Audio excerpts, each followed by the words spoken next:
სამშვიდობის დღევანდელ გადაცემაში ვსაუბრობთ უკრაინის ვექტორზე, ქვეყნისა, რომელიც გახლავთ ევროპის ყველაზე დიდი სახელმწიფო მოსახლეობით 48 მილიონი. როგორია ოფიციალური კიევის ვექტორი და ამავდროულად როგორია საერთაშორისო საზოგადოების დამოკიდებულება ოფიციალური კიევის მიმართ. ამ და სხვა თემებზე ვისაუბრეთ და საკმაოდ საინტერესო სტუმარი გვეყოლება, რომელსაც მოგვიანებით წარმოგიდგენთ. ჩვენი სტუმარი იქნება მოგვიანებით წარმოგიდგენთო გიორგი დამასწრო, მაგრამ მე ამთავითვე წარმოგიდგენთ, ეს არის ვლადიმერ ჟემჩუგოვი. პირი, რომელსაც ორი ზედა კიდურის ნაწილი აკლია, რომელიც იბრძოდა დონბასსა და ლუგანსკში რუსეთის წინააღმდეგ, რომელიც ცხოვრობდა საქართველოში მანამდე, მან გადაწყვეტილება მიიღო და ის ჩაერთო საბრძოლო მოქმედებებში. ჩვენი სტუმარი სწორედ ეს პირია, რომლის განთავისუფლებაშიც 2016 წლის სექტემბერში უზარმაზარი წვლილი შეიტანა, თქვათ, ანგელა მერკელმა, ან შტაინმაიერმა, გერმანიის საგარეო საქმეთა მინისტრმა. ძალიან საინტერესო პირია ის, მან ბევრი რამ იცის უშუალოდ უკრაინაში მიმდინარე პროცესების შესახებ, მან ის დეტალებიც, როგორ მწიფდებოდა ვითარება, არეული ვითარება უკრაინაში, მის სამხრეთ-აღმოსავლეთ ნაწილში. ამავდროულად მე გიორგი სანამ სტუმარს წარვადგენთ ეს დაახლოებით 15 წუთში მოხდება, მანამდე მინდა თქვა ამგვარი რამეც, რომ ჩვენი დამოკიდებულებაც უკრაინის ვექტორის მიმართ პრინციპულად მნიშვნელოვანია. რამდენიმე კვირის წინ დავოსში შედგა პრინციპში პირველი შეხვედრა, პირველი ოფიციალური შეხვედრა პრემიერი კვირიკაშვილისა და პრეზიდენტი პოროშენკოსი. საქართველოს ეს ფორმალურად ესეა, რომ ეს არის მეგობრული შეხვედრა, მეგობრულ ატმოსფეროში ჩაიარა შეხვედრა, თუმცა დეტალია მაგალითად ის, რომ მხარეებმა ისაუბრეს ინგლისურ ენაზე, არა რუსულად, არამედ ინგლისურ ენაზე. ამით ერთგვარი გზავნილია ეს, ამით დაადასტურეს გასაკვირველია პატივისცემა ინგლისური, როგორც საერთაშორისო ენის მიმართ და ამავდროულად თქვენს, რომ ჩვენს შორის კომუნიკაცია უნდა შედგეს, უნდა ხდებოდეს ხოლმე სწორედ საერთაშორისო ენაზე და რუსული ამ შემთხვევაში არის უგულებელყოფილი. მხარეებზე პროტოკოლი როცა მუშაობს, თქვათ, ამგვარი შეხვედრებისას ისინიც კი ათანხმებენ ამგვარ დეტალებს და ფიქრობ ეს კარგი გადაწყვეტილება იყო. ისევე როგორც კარგი გადაწყვეტილება იქნება პრეზიდენტ პოროშენკოს ჩამოსვლა საქართველოში, მან დავოსში ყოველ შემთხვევაში საობა გამოთქვა, რომ ესტუმრება ჩვენ ქვეყანას. ჩვენთვის ძალიან საინტერესო არის ის ვითარება, რომელიც შექმნილი არის უკრაინაში, განსაკუთრებით ყირიმის ანექსიის შემდეგ, თუმცა საინტერესო არის ასევე ის დეტალები და ის მიმართულებები, რომელსაც ადგილი აქვს. მაგალითად, ბოლო პერიოდში, კონკრეტულად კი შეგვიძლია ვთქვათ, საფრანგეთის პრეზიდენტობის კანდიდატის განცხადებაზეც ვისაუბროთ, მათ შორის ვისაუბროთ იმაზე, რომ ციტატას მოვიყვან, ევროკავშირმა უკრაინასთან მიმართებაში გამოიჩინა როგორც წინ დაუხედაობა, ასევე დაუფიქრებლობა ეს გახლავთ. ფინიონი გახლავთ ამას თავისუფლად შესაძლოა გახდეს კიდევაც საფრანგეთის პრეზიდენტი. რამდენად გახდება საფრანგეთის ფორმალური ოფიციალური ლიდერი ფინიონი, ეს არ ვიცით, თუმცა მისი განცხადებები რაღაცა ამ თემას შეეხე, მისი განცხადებები ძალიან ყურადსაღებია და ძალიან დამაფიქრებელიც არის. რა ფაქტია, რომ ფინიონიც ადასტურებს, რომ ევროპა არ არის ერთიანი ჩვენთან და უკრაინასთან მიმართებაში. ფაქტი არის ერთი, რომ რიგ შემთხვევებში საქართველო და უკრაინა განიხილებოდა, როგორც ორი მეგობრული სახელმწიფო, რომლებიც ერთნაირი მისწრაფებებით გამოირჩეოდნენ და მიდიოდნენ როგორც ნატოში, ასევე ევროკავშირში, თუმცა პრეზიდენტ იანუკოვიჩის განცხადებამ პირველი განცხადებას გულისხმობ, როდესაც მან უარი თქვა ზოგადად ნატოში გაწევრიანებაზე და ამ მისწრაფებაზე, შემდეგ მისი ასე ვთქვათ, სახელმწიფო დოკუმენტი იმის თაობაზე, რომ 50 წლით გადაეცა სევასტოპოლის და ასე ვთქვათ, სამხედრო ობიექტები ყირიმის ნახევარკუნძულზე, საბოლოო ჯამში დაასამარა ეს ერთობლივი გადაადგილება დროის რაღაცა პერიოდით, თუმცა ახლა არის გარკვეული გამოღვიძება. როგორი იქნება საბოლოო ჯამში ეს ჯერჯერობით არ ვიცით, თუმცა მსგავსება რიგ შემთხვევებში არის სახეზე და ეს მნიშვნელოვანია ამაზეც ვისაუბროთ. ძალიან საინტერესო პასაჟია, რაც თქვი გიორგი. ერთად 2008 წლის შემდეგ ჩვენ მივდიოდით, როგორც საქართველოსთან მიმართებაში გაკეთდა ჩანაწერი, რომ საქართველო გახდება ალიანსის წევრი, ისე გაკეთდა უკრაინასთან მიმართებაში. ჩვენ უბრალოდ მე ხაზგასმით მინდა ვთქვა, რომ ჩვენ მხარს ზურგს გვიმაგრებდა ჩვენს ქვეყანაშივე ჩატარებული პლებისციტი. უკრაინაში სამწუხაროდ, მათ და სამწუხაროდ ამგვარი პლებისციტი არ ჩატარებულა. შესაბამისად, იანუკოვიჩს ჰქონდა მეტი არგუმენტი ბჭყალებში იმისთვის, რომ უარი ეთქვა ბუქარესტის ნატოს სამიტის იმ გადაწყვეტილებაზე, თუ გადაწყვეტილებისათვის, რომელიც უკრაინის ინტეგრაციის პროცესს გულისხმობდა. თუმცა ჩვენ შეგვიძლია წარმოვადგინოთ პირველი გრაფიკა, იანუკოვიჩი კიდე სხვა მხრივაც არის გამორჩეული. ეს არის პირი, რომელსაც პრინციპში ღია დადანაშაულებენ რუსეთის ინტერესების გატარებაში უკვე დღეს და პრინციპში დიდი ხანია. ეს რა მოხდა უკრაინაში, უკრაინასკელი 5 წლის თქო ჩვენ ესე მაინც მოუპარგლეთ. განმავლობაში ეს არის მეიდანის მოვლენები, ეს არის ყირიმის ოკუპაცია და ანექსია და ეს არის მოვლენები ლუგანსკსა და დონბასში. ცხადია, მოვლენები დაიწყო მეიდანით, გიორგი. ეს ჩვენ გვახსოვს ტიტუშკები, ჩვენ გვახსოვს ბერკუტი, ჩვენ გვახსოვს რომ რუსეთმა უკრაინას არ მისცა უფლება, რომ ასოცირების ხელშეკრულების პარაფირება მოეხდინა ჯერ კიდევ 2013 წელს. და მერე უკვე მოხდა ის პროცესები, განვითარდა ის პროცესები, რაც მოხდა უკრაინული საზოგადოება არ შეეგუა ამას და მოხდა რიგით მეორე რევოლუცია 21 საუკუნეში უკრაინაში. ამ რევოლუციას, ამ შემდგარ რევოლუციას ქვია ღირსების რევოლუცია და უკრაინელები დღეს და არა მარტო უკრაინელები ერთმანეთს რო ესალმებიან, ან უკრაინელებს ესალმებიან, ესე ამბობენ სლავა უკრაინე, გეროებ სლავა. ჩვენი ჯარისკაცებიც იმსახურებენ პრინციპში თუ ამგვარ სლოგანს არა, ის ადამიანები, რომლებიც იბრძოდნენ ჩვენი ქვეყნის ტერიტორიული მთლიანობისათვის და ღირსებისათვის წლების განმავლობაში დამოუკიდებლობის აღდგენის და იბრძვიან კიდეც.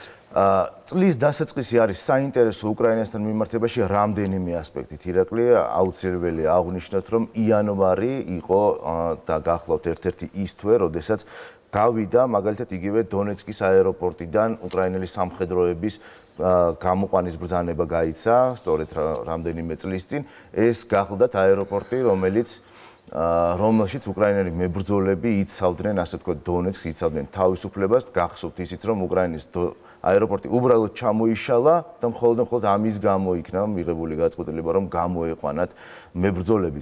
დაახლოებით 242 დღე მიმდინარეობდა ხელჩართული ბრძოლები, საკმაოდ სისხლიანი და მხოლოდ უკრაინის მხრიდან დაიღუპა 200 ჯარისკაცი, ხოლო დაიჭრა დაახლოებით 1000-მდე. მიუბრუნდეთ ისევ უკრაინას, როდესაც საქართველოს უკრაინის თანამშრომლობას, რამდენადაც მე ვიცი ეს თანამშრომლობის პროცესი გრძელდება. მე მესმის რომ საქართველოს ხელისუფლების ცალკეული წარმომადგენლები პრინციპში არავინ ჩასულა ამ დრომდე კიევში, რამდენადაც ჩემთვის არის ცნობილი ამგვარი შეხვედრა შეიძლება ერთ-ერთი ფორმატის პარაგრაფში შედგეს უახლოეს მომავალში. ძალიან მნიშვნელოვანია რომ ამდენად მე ვიცი გიორგი დამიდასტურე თანამშრომლობენ დაჭრილების კუთხითაც, ხო თუ არ ვწდები? მემორანდუმი არსებობს, მე აღვნიშნე კიდევ ერთხელ გავამახვილე ყურადღებას ამ ფაქტზე, რომ მემორანდუმის საფუძველზე აგერ უკვე მეხუთე როტაცია განხორციელდა, როდესაც დაშავებული კიდურებ ამპუტებიანი, კიდურებ მოგლეჯილი ადამიანები, ნატანჯი ადამიანები ჩამოდიან და მკურნალობენ საქართველოში, როგორც წეროვანში სარეაბილიტაციო ცენტრში, ასევე შავი ზღვის სანაპიროს და ამ რაოდენობამ საკმაოდ შეადგინა და კვლავაც გრძელდება კიდევ ორმხრივი თანამშრომლობის ეს მიმართულება. მე ვიმედოვნებ, რომ თუ პოროშენკოს ვიზიტი თბილისში, ან ჩვენი ხელისუფლების წარმომადგენლების ვიზიტი შედგება დავოსის შეხვედრის კვალ და გათვალისწინებით კიევში, მე ვფიქრობ, რომ თანამშრომლობა გაგრძელდება მხარეებს შორის, მათ შორის ამ და ეკონომიკურ საკითხებზეც. უკრაინა არ არის მეორე ხარისხოვანი ეკონომიკური პარტნიორი, განსაკუთრებით არ იყო ის წლები, როდესაც რუსეთმა ჩაკეტა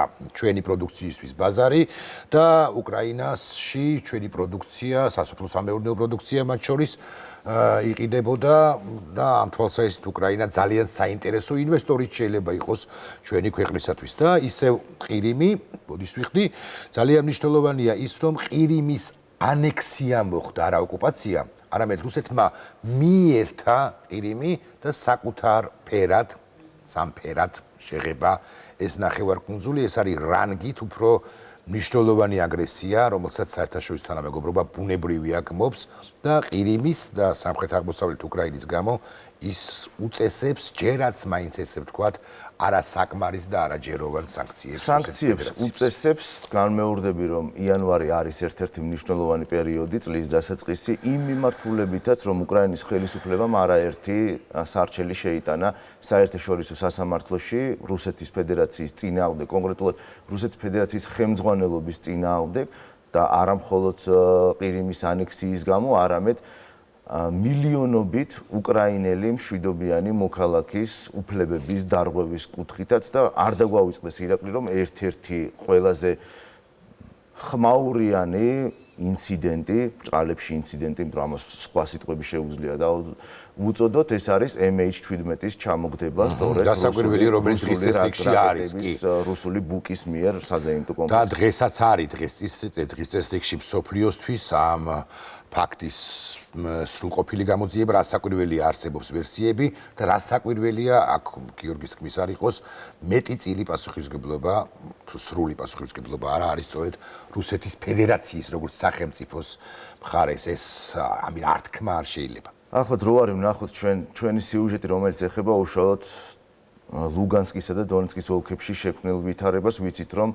ყოველდღიურად ხდება ცეცხლის შეწყვეტის შეთანხმების დარღვევა, ანუ გამოიხატება ეს ყველაფერი იმაში, რომ გამოყენებულია 120-122 მმ-იანი მსხვილი შეიარაღება, რაც წესით დარიგით აი ამ შეთანხმების საფუძველზე არ უნდა იყოს ამ ზონაში, გაყვანილი უნდა იყოს, თუმცა დაახლოებით ყოველდღიურად ალბათ ასობით თუ არა ათასობით ირღვევა ეს შეთანხმება და შესაბამისად ცეცხლი კვლავაც მიმდინარეობს და ადამიანური მსხვერპლი ყოველდღიურად იზრდება.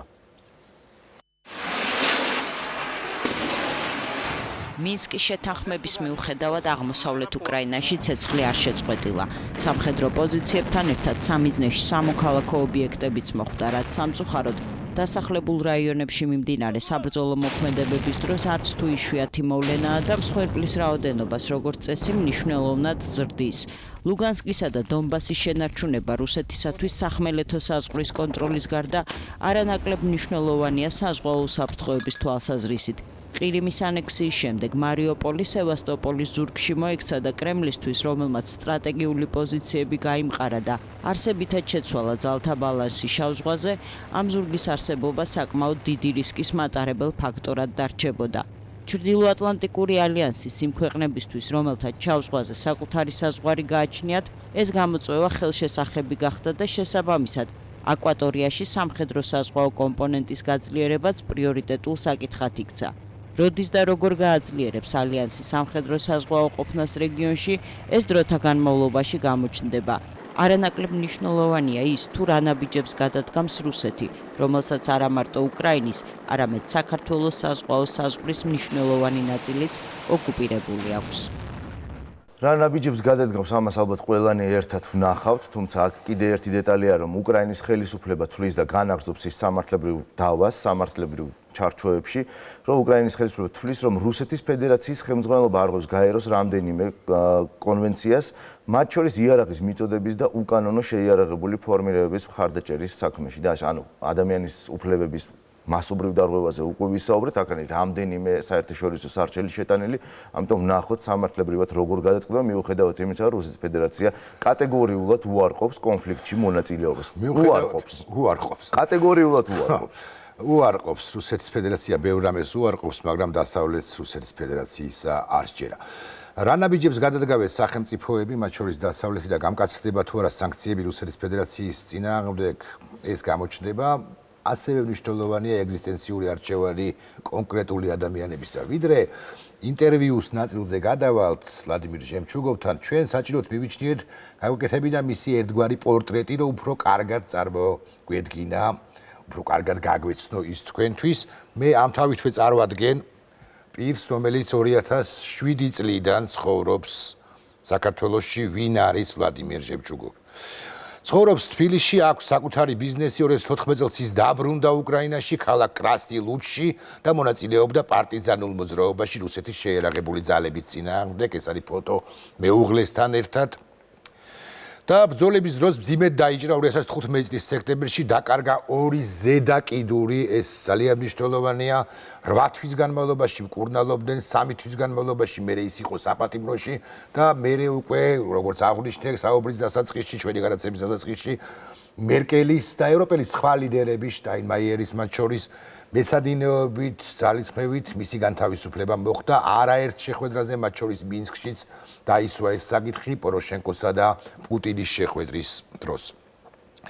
ეხლაც მოცემულ ეტაპზე ჟემჩუგოვი მკურნალობს, ახლა ის იმყოფება გერმანიაში და მერე მას აქვს უკვე სალექციო კურსი, ან პრეზენტაციები უფრო ზუსტად, საკუთარი ამბავი უნდა მოუყვეს ამერიკის შეერთებული შტატების რამდენიმე ორგანიზაციას და ფართო საზოგადოების ნაწილს ყოველ შემთხვევაში.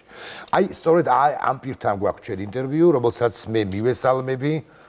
და მათ გადავიდეთ უკვე პირველივე კითხვაზე დავიწყოთ კიდევაც, რა თქმა უნდა ჩვენთვის საინტერესოა რა ხდება აღმოსავლეთ უკრაინაში, კონკრეტულად აი ამ ორ ოლქში, რა ვითარებაა ამჟამად, გარდა იმისა, რასაც ჩვენ კითხულობთ, თქვენ რა თქმა უნდა გექნებათ უფრო მეტი ინფორმაცია.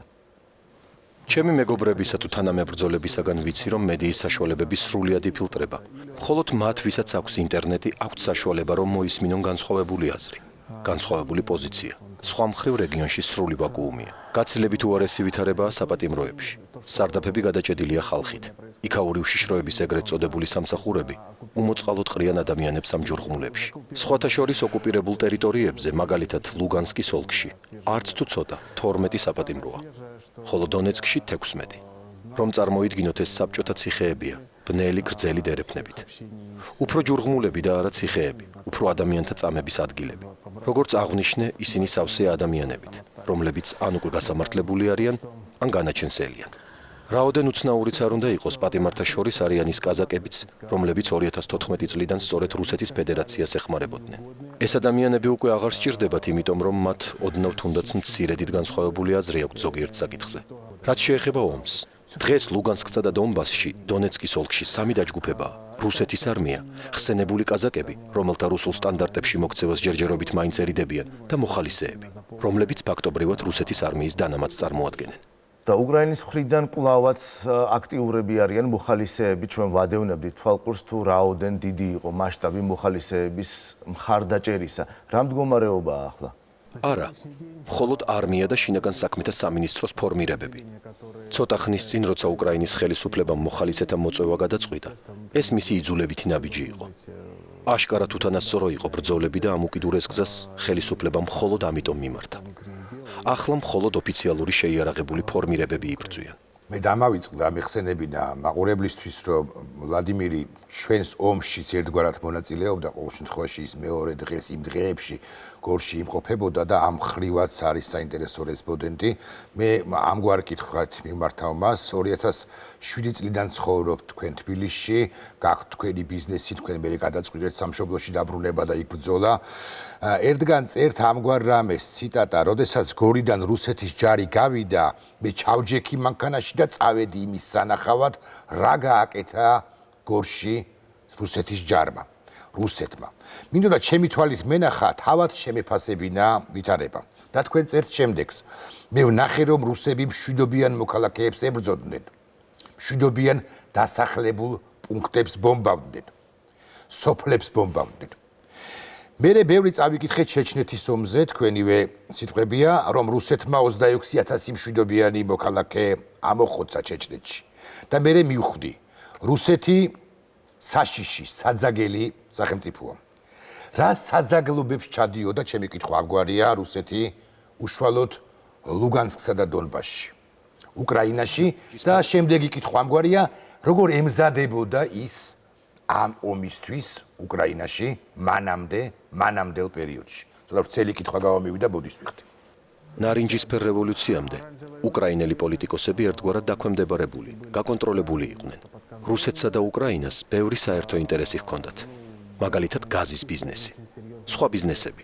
ამავე დროს ეს ყველაფერი ჩვეულებრივი ადამიანებისთვის შესამჩნევი სულაც არ იყო და მხოლოდ მაშინ, როდესაც ნარინჯისფერი რევოლუცია მოხდა, ამ საზღვრისპირა რეგიონების მოქალაქეებმა დაინახეს, რომ მათ ქალაქებში, სოფლებში მომრავლდა ხალხი რუსეთიდან. მოზღოვებას გავდა ეს პროცესი. ყველაფერი დაიწყო ეგრეთ წოდებული კულტურული ექსპანსიით, გაცვლითი პროგრამებით, კონცერტებით. რუსეთმა დაიწყო კაზაკების ორგანიზაციების დაფინანსება. ეკლესიის მიმართულებითაც შეინიშნებოდა სერიოზული მოძრაობა. დაიწყეს ხატების ჩამოტანა, მათი გამოფენა ლუგანსკის და დონეცკის ტაძრებში. საზღვრისპირა რეგიონებიდან ბევრმა საეკლესიო პირმა დაიწყო რუსეთის საპატრიარქოსთან ურთიერთობა. ხშირად სტუმრობდნენ მოსკოვს. არა მხოლოდ კულტურასა და ეკლესიაში დაიწყო ეს ექსპანსია. ეს ხომ საზღვრისპირა რეგიონებია და რუსებმა ერთობლივი კონფერენციების და შეხვედრების პროექტებით შესთავაზეს ადგილობრივებს. მსჯელობდნენ საზღვრის ვითომ და გაკონტროლების მექანიზმების დახვეწაზე. იმართებოდა მილიციის თანამშრომელთა კონკურსები. ერთმანეთს უზიარებდნენ გამოცდილებას. როგორც ჩემი მეგობრები მიყვებოდნენ, ამ თითქოს დაუწყინარ ამბებს, როგორც წესი, მერე მოჰყვებოდა ერთობლივი ლხინი. დიახ, ლხინი, кейფი. და აი ამ მარტივი ურთიერთობების აწყობით იწყებოდა ყველაფერი. დაიწყებოდა საუბრები. რა მოსწონდათ, რა არ მოსწონდათ, რისი გამოსწორება უნდოდათ. და იწყებოდა ეს საუბრები და შესაბამისად მაღალი ალბათობით ხდებოდა პირთა დავერბოვკება უკაცრავად ამ სიტყვისათვის ქართული შესაძვის იმცლად კარგად ვერ მოვიგონე ახლა. მაგრამ მე მაინც გითხავთ ამგვარად, ფერო თქვენი ოპონენტი ვიყო, გეტყოდით რომ რა არის ცუდი იმ კულტურულ ურთიერთობებში, რომლებსაც ჰქონდა ადგილი, რომლებიც ფიქსირდებოდა სამხრეთ-აღმოსავლეთ უკრაინაში, ან თქვათ ესე რაღაც ურთიერთობების აწყობაში, დალაგებაში, ადამიანურ ურთიერთობებში თქო. მე არა ვარ თქვენი ოპონენტი, მაგრამ მაინც გეკითხებით. ეს გამოჩნდა 2014 წლის ზამთარშივე. თუ რუკას დააკვირდებით, რუსეთს მხარდაჭერა ლუგანსკის ოლქის სიღრმეში კი არა, სწორედ საზღვრისპირა სოფლებსა და ქალაქებში დებალცევომდე ჰქონდა და აქვს. ეს კი ის ადგილებია, სადაც ყველაზე კარგად მუშაობდა რუსეთი. აშენებდა ეკლესიებს, აწყობდა კულტურულ საღამოებს. დიახ, ეს ორგანიზებული იყო. დიახ, ეს იყო დაფინანსებული და დიახ, ყველაფრის ორგანიზება და დაგეგმვა რუსეთმა დაიწყო 2014 წლამდე გაცილებით ადრე. იცით, საზღვარს კი ვახსენებ, მაგრამ რეალურად ეს ხომ სულაც არ იყო საზღვარი. ის მოშიშვლებული იყო წლების განმავლობაში. შესაბამისად ყვაოდა კონტრაბანდა, აღებმიცემობა, უკანონობა. მერე მოხდა ის, რომ ყველა ქალაქში შეიკრიბა 300-500 აქტივისტი, ვითომ პროტესტანტი. და მერე ეს მოშიშვლებული საზღვრები რუსეთიდან გადმოლახეს ინსტრუქტორებმა და სპეცრაზმელებმა, ოცეულებმა, რომლებმაც ამ ადამიანებს დაურიგეს ტყვიამფრქვევები, ავტომატები, ტყვია წამალი. ამასთან აღრიცხვაც არ ხდებოდა. იარაღს იღებდა ნებისმიერი მსურველი, ვინც მათ ეტყოდა, რომ რუსეთის მომხრე იყო. მერე ეს სპეცრაზმი აიღებდა მილიციის შენობას, ხოლო ადგილობრივებს კი ევალებოდათ პერიმეტრის კონტროლი. მერე ეს ბოევიკები ირჩევდნენ თუ ნიშნავდნენ ქალაქების მმართველებს და ასე სრულდებოდა ყველაფერი. კანონიერი ხელისუფლების ორგანოები ვეღარ მუშაობდა. იწყებოდა არეულობები და რუსეთი თავის მიზანს ბოლომდე აღწევდა. ახლა ვიკითხოთ კიდევ ერთხელ. იყო თუ არა ჩემს მიერ ხსენებული კულტურული ექსპანსია ამ სცენარის ნაწილი? ხდებოდა თუ არა მოქალაქეების გადაბირება? რასაკვირველია ხდებოდა და რასაკვირველია ყველაფერი ერთ სცენარში ეწერებოდა. და ვარემ ჩაგეკითხებით, აგენტურაც მუშაობდა სავარაუდოდ, თქვენ ახსენეთ ინსტრუქტორები, მაგრამ ალბათ მანამდეც პარალელურად მუშაობდა აგენტურაც, რომელიც ადგილობრივებით იყო დაკომპლექტებული, რასაკვირველია, თუმცა იყო შემოსული, მოშიშვლებული საზღვრებიდან, როგორც თქვენ შეაფასეთ, უკრაინა-რუსეთის საზღვრის პერიმეტრი. ადამიანები, რომლებიც ფულს იღებდნენ და ამ ყველაფრის ორგანიზებით იყვნენ დაკავებული, რა თქმა უნდა, აგენტები იყვნენ. რასაკვირველია, უმრავლესობა მაინც მოტყუებულია. ადამიანებს აცურებდნენ, როცა ეუბნებოდნენ, რომ ყველაფერი კარგად, უკეთ იქნებოდა. რელიგიური თემა ახსენეთ და მინდა რომ მეც დაგისვათ ამ მიმართულებით ერთი კითხვა. ვიცით, რომ უკრაინაში საკმაოდ განსხვავებული სურათი იყო ამ მიმართულებით, თუმცა ეს სენტიმენტები დღემდე მოქმედებს, როგორც უკრაინაში, ისევე საქართველოში. მაინც როგორ შეაფასებთ თქვენ ამას? რელიგიური ფაქტორი რუსულ ენასთან ერთად ერთ-ერთი მძლავრი ინსტრუმენტია, რომელსაც რუსეთი მეზობლების ოკუპაციისას იყენებს. როდესაც საავადმყოფოში დაცვის მეთვალყურეობის ქვეშ მკურნალობდი, ჩემთან ერთად რუსეთის დაქირავებული ჯარისკაციც გადიოდა სარეაბილიტაციო კურსს. ის ღრმად მორწმუნე იყო და სიმართლე გითხრათ გარკვეული ურთიერთობებიც ჩამოგვიყალიბდა. უფრო ზუსტად ერთმანეთთან ვსაუბრობდით. და ერთხელაც ვკითხე, ანდრეი, რატომ მოხვედი უკრაინაში? რატომ გვებრძვი? რატომ გიჭირავს იარაღი? ტვერელმა კაცმა ანდრეი მიპასუხა, რომ მას ჰქონდა ინფორმაცია, რომ კათოლიკები აპირებდნენ უკრაინის დაპყრობას. წარმოიდგინეთ, კათოლიკების მიერ მართლმადიდებელი უკრაინის დაპყრობაზე საუბრობდა. მე კი ვცადე მისი გადარწმუნება, მაგრამ ის ჯიუტად იმეორებდა, რომ ენდობოდა რუსეთის მედია საშუალებებს.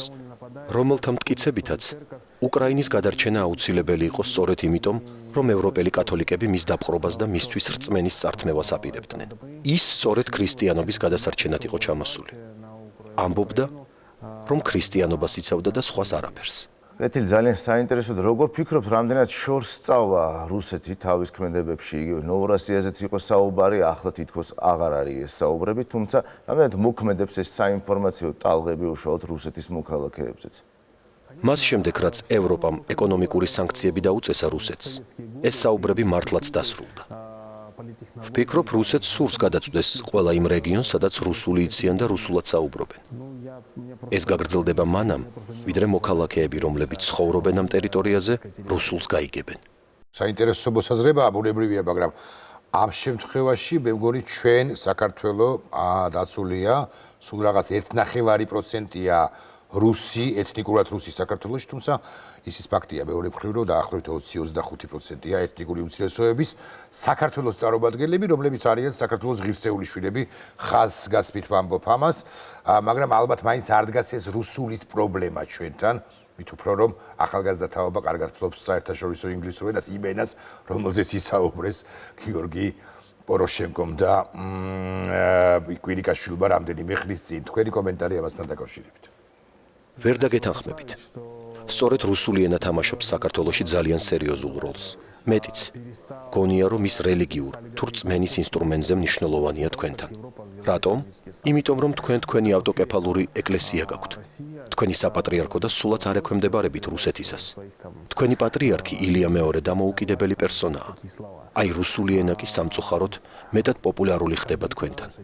და ეს კვლავ ვიმეორებ, კულტურაა, რომელსაც ოსტატურად იყენებს რუსეთი ყველას წინააღმდეგ. გესმით რუსული? მოდი გქონდეს ურთიერთობა, გქონდეს კონტაქტი სწორედ რუსულ ენაზე. დაახლოებით ამას ამბობს რუსეთი. დაამატებს. მოგწონთ გრიბოედოვი, ჩვენც მოგწონს. მოგწონთ ჩეხოვი, ჩვენც მოგწონს. არაფერია ამაში თითქოს ცუდი, მაგრამ ეს ნიადაგის მომზადებაა. უკრაინის მაგალითი ამას ცხადყოფს. აქვე არ შემიძლია არ გამოუთქვა ჩემი გულის ტკივილი. შოკირებული ვიყავი, როდესაც რუსული ძველბიჭური შანსონი მოვისმინე თქვენი ქართული რადიო არხებიდან.